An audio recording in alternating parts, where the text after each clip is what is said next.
Ratusan pengemudi truk menggelar aksi penolakan kebijakan pemerintah terkait overdimension of overloading atau ODOL.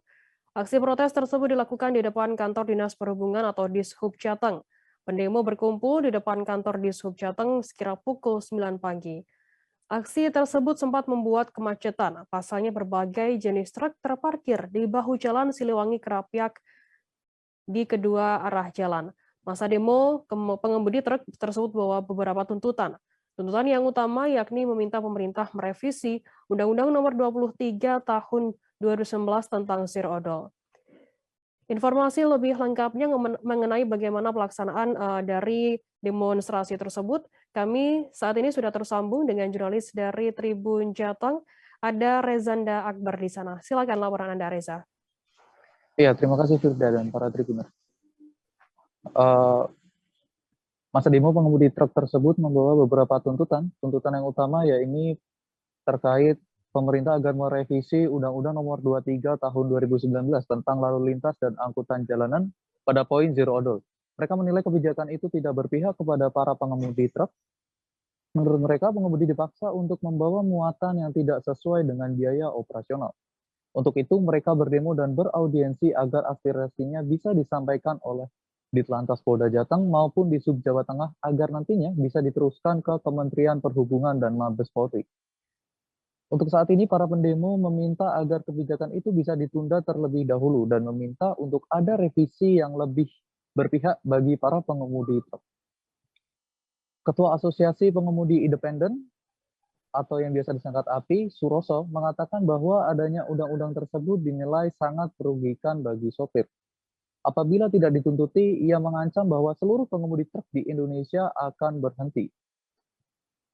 Menurutnya dengan adanya denda yang mahal dan pidana kurungan membuat sopir takut untuk bekerja.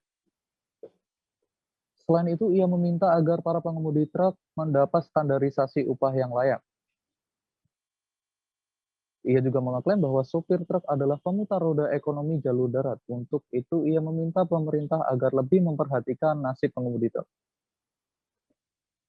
Menurutnya, pengemudi truk di jalan sudah merasa tertindas, apalagi adanya operasi Zero Odol tersebut menyebabkan pengemudi truk lebih tertindas. Usai adanya audiensi, Dirlantas Polda Jateng Kombes Pol Agus Suryo Nugroho dan Kepala Dinas Perhubungan Jateng Henggar Budi Angkoro menyampaikan beberapa poin dari hasil audiensi, yaitu akan membantu menyampaikan aspirasi dari pengemudi ke Dirjen Perhubungan RI.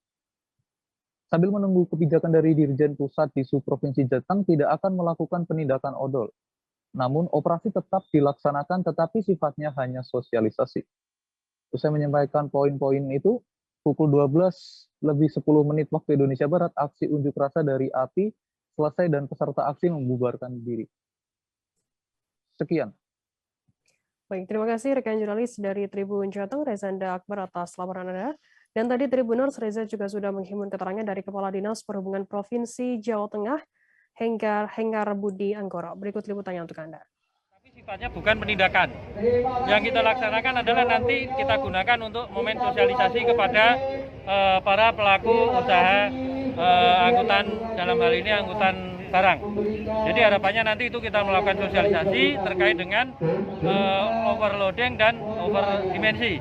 Namun demikian bukan berarti kita melegalkan kepada semua kendaraan yang melakukan overloading, tetapi kita lakukan pemahaman, penjelasan kepada sopir sehingga kedepannya jangan sampai itu terulang lagi. Karena ini juga kendaraan yang overloading, overdimensi ini di samping membahayakan pada dia sendiri, juga akan membahayakan pada pengguna jalan yang lain.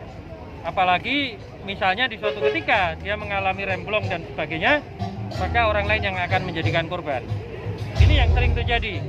Jadi kondisinya seperti itu. Apalagi tetap kita laksanakan sampai dengan nanti kebijakan dari pemerintah pusat diambil.